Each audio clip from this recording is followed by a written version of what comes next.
One of the questions that I'm asked quite regularly is how do pixel lights all go together? So the main parts of a pixel setup is going to be your driver. Your driver connects to your controller and also your LED strips. And then out of your controller is this data line.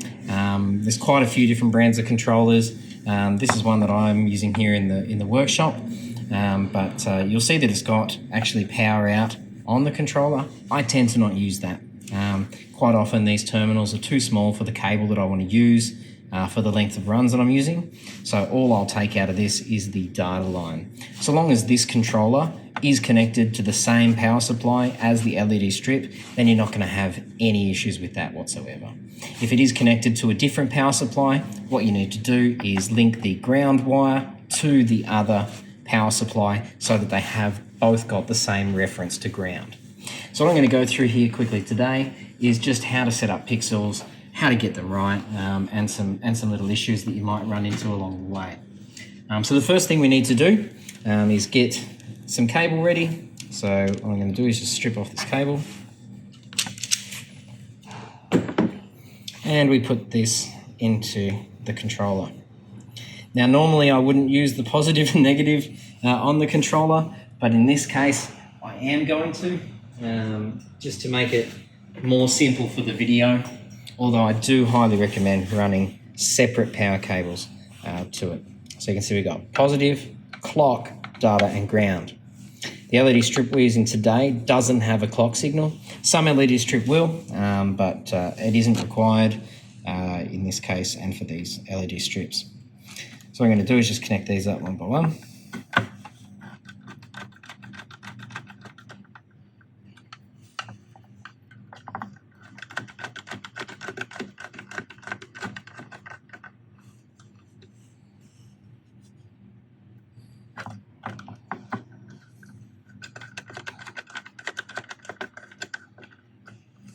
Great.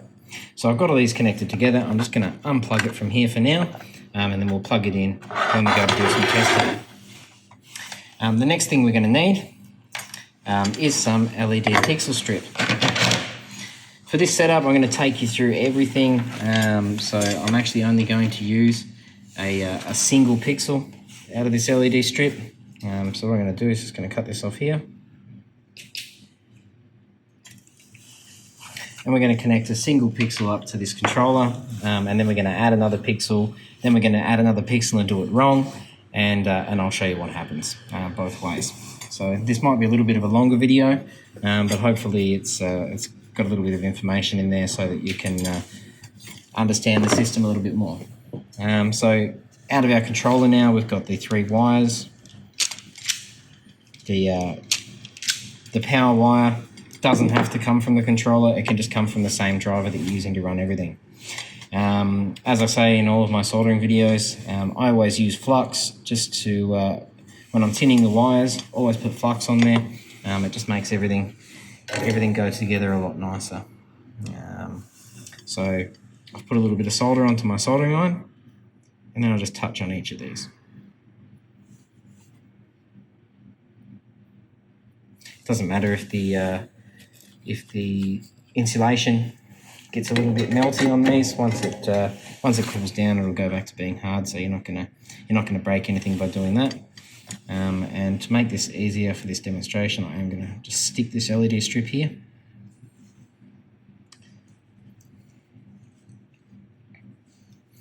Now you see every pixel has an arrow on it. So this here, you can actually see it says next to it is DI, data in. That means that the signal in has to travel this way along the LED strip, and that's the data out. As each pixel receives the signal from the controller, it will then add a +1 to the channel number, and then the next pixel knows which channel it is. A little bit hard to explain, but I might try and demonstrate it if I can. So now we're going into the data inside of things. So I'm just going to get this prepped. What I normally do with this 3 wire here is that I'll just bend out the pins a little bit to the outside to make it easier to solder. Here, this has already got a little bit of solder on the pads, so I won't need to add any before I start soldering. So placing the wires as close as possible. We start with the first one. What you want to do is just sit it onto the wire, put the soldering iron onto the wire, and then they should come together really quite quickly. Go for the second one. And then the third. Now what you want to see is a nice smooth surface. On that first one there, I can still see a little bit of the wire sticking out. So what I'm going to do is I'm just going to add a little bit more solder to that, just so that I end up with a nice ball. Now these might seem really close together, but if you do zoom in and have a look, you'll see that the solder is not touching each other here. Now this is just one pixel connected, so I'm just going to plug that back into the controller. And you'll see now that I've got it in test mode, so it's going white, red, green, blue. And it'll just keep doing that all day long. And this would be, because it's the first pixel connected after the controller, this is pixel channel number 1. Okay, pixel channel number 1, and it uses 4 channels. So it's got the R, G, B, and W channel. So this uses actually channels 1 to 4 on your DMX. Now what happens when you have a second pixel? So what I'll do is I'll get a second pixel ready. You don't have to use this cable, it doesn't matter what color cable you use, so long as it's got a really nice small wire gauge. Maximum sort of size is 18 AWG. You can, I tend to use around the 20 or 22, and just try and keep the distance between here and the thicker cable that you're using, or the driver, to a very minimum. So what I've done is I've just put a little bit of flux on this wire, a little bit of solder on my soldering iron, and just quickly tin these off. Tinning just means putting a little bit of solder on the wire before you start working on it. I don't really recommend twisting the wire before you tin it or before you solder it. I would recommend just leaving the wire straight if you can. The solder does find it a lot easier to get into the wire when you don't twist it together. So when it's just strands, then the solder will get in there and it'll hold nice and tight.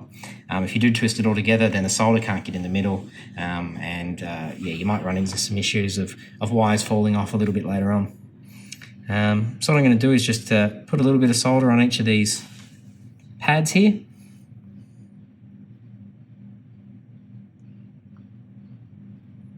Just so I get a nice little dot on each one. Let's say I wanted to join 2 sections of strip together. What I can actually do, if I get a section out here, just using a brand new section, I'm just going to cut into it.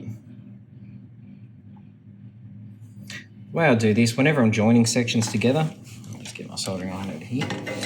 Whenever I'm joining sections together on one side, I always cut well over into there so I maintain the whole copper pads. This also gives me something a little bit to stick on, so that when I'm joining them together, it's a lot easier. So what we want to do is I want to set this here. Let me just set myself up here. I'm just going to set something on the end of this so that it doesn't fall away. And I'm going to set something on the other side so that it doesn't fall away. There are some really neat tools out there on the market for holding LED strips together. I think it's called a strip mate or LED mate or something.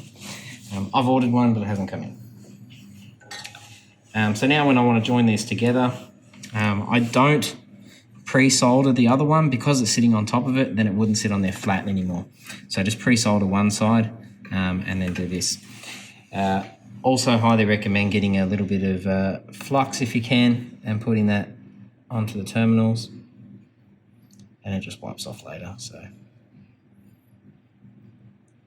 it just makes your soldering 100 times better. If you think you're bad at soldering, get some flux, and you can be really good at it. So what we'll do is we'll just start from right to left. We want to try and heat up both the pads and add a little bit of solder.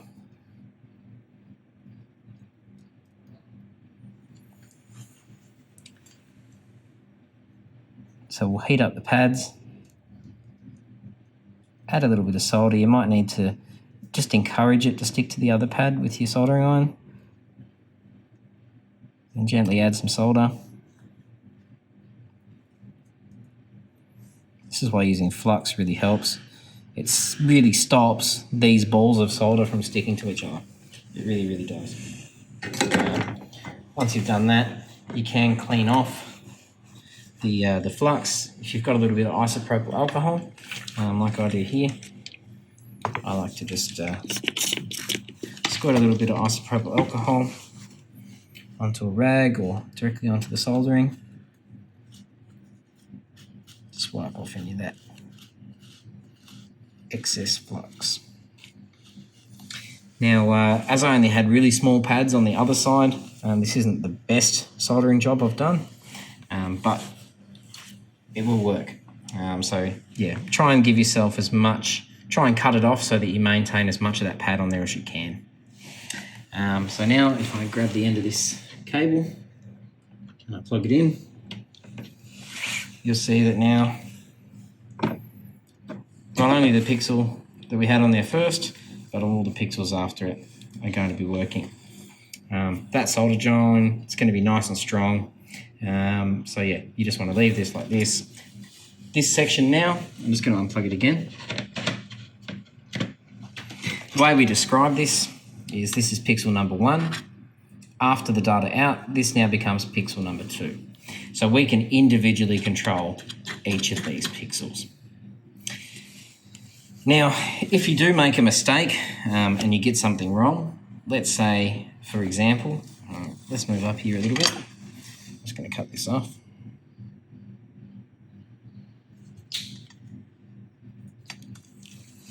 Let's make some mistakes just so that you can recognize what happens when you do make a mistake.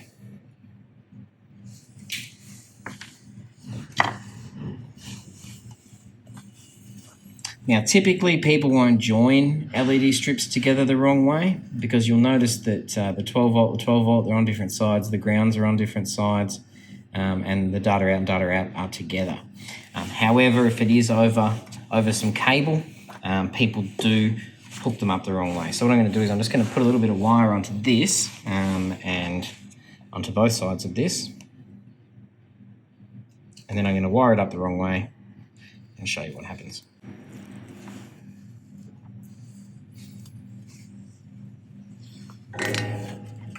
Once again, I'm going to leave all this in here probably, just because it is really handy to know. Make sure you've got a nice clean soldering iron tip before you start doing this. So I like to get a little bit of solder onto the pads, heating up the pads, and then just dumping a little bit of solder in there, and you end up with a really, really nice ball. That's what you want. Then on the other side too,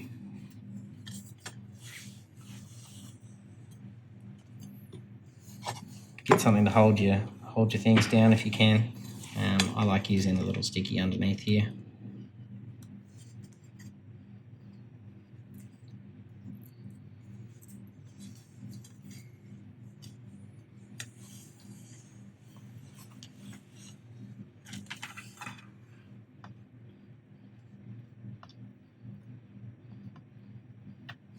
Once again, got some nice neat balls.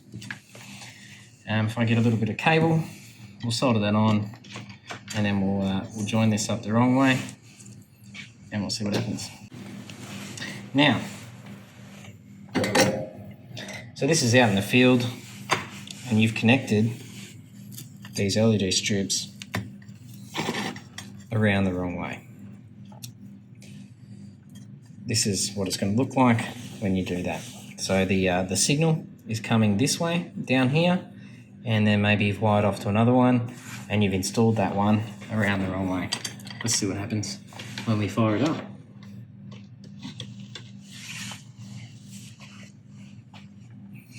So you'll notice that it's not completely dead, but it's definitely not doing what it's supposed to be doing. You can see this one here. So this will be pixel number 1 as the first one, just out of frame. This is pixel number 2. This should be pixel number 3 and doing the same thing as the other ones, but because we've got it wired up wrong, it's just stuck on blue like this. I can see the white chips on as well, so I think it's blue and white on. The way to fix this, very, very simple. Just make sure that you wire it on the correct way. So let's now just quickly fix it so that you know what you need to do if you do end up making the same mistake. So I'm just going to cut this line here.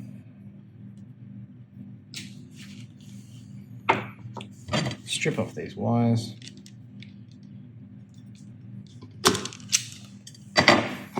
Put a little bit of flux on the wires. Get my soldering iron.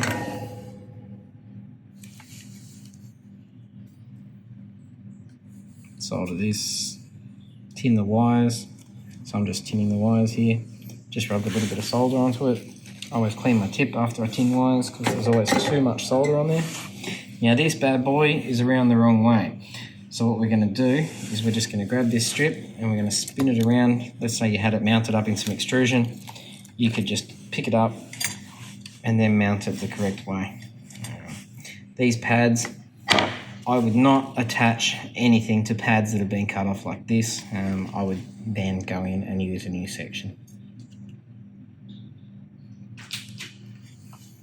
leaving yourself as much room on those pads as you can. So we can solder it nice and easily. Just going to peel back a little bit of the backing in here. Sorry, I keep going out of frame here. Don't peel back the backing and the sticky stuff, just try and peel back one layer of it.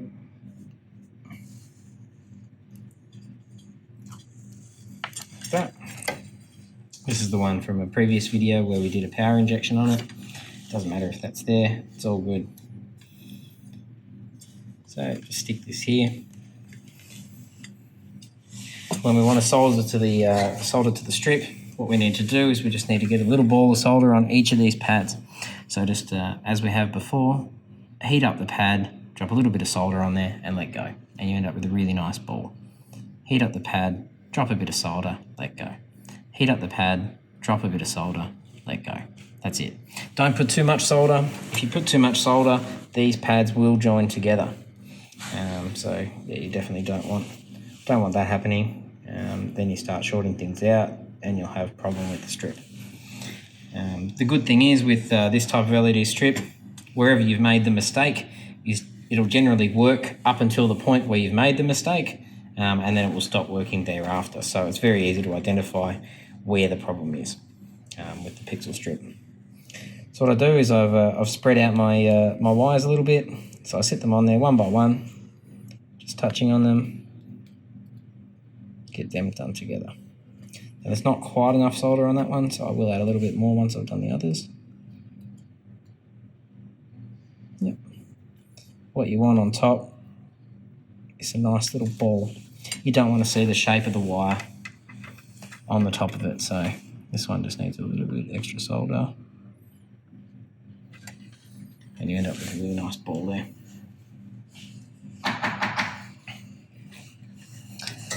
Now, so we did have this connected up the wrong way before.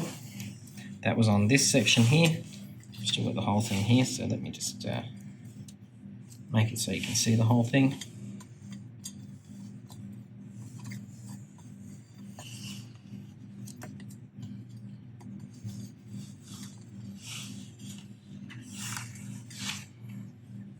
Perfect, I'll zoom out a little bit. There we go, we can see the whole strip here now. So I'll just go back and plug it in. It was hooked up the wrong way the first time. We've realised our mistake, and then we connect it back up. Note that it all still works, even though we had it connected the wrong way. This strip's really reliable, very, very durable for mistakes, and yeah, you're not gonna have any issues with that. If I wanted to add more power to this, in our video before, we just went through how to add these 2 extra wires so that we can boost the power halfway through. If you do have any questions, feel free to get in touch. Thanks for watching. This one was quite a long one. Sorry about length. But if you are putting this together, it's really handy to watch it done and see some mistakes get made, and then how to fix it and what to look out for. So have a great day. Talk to you soon.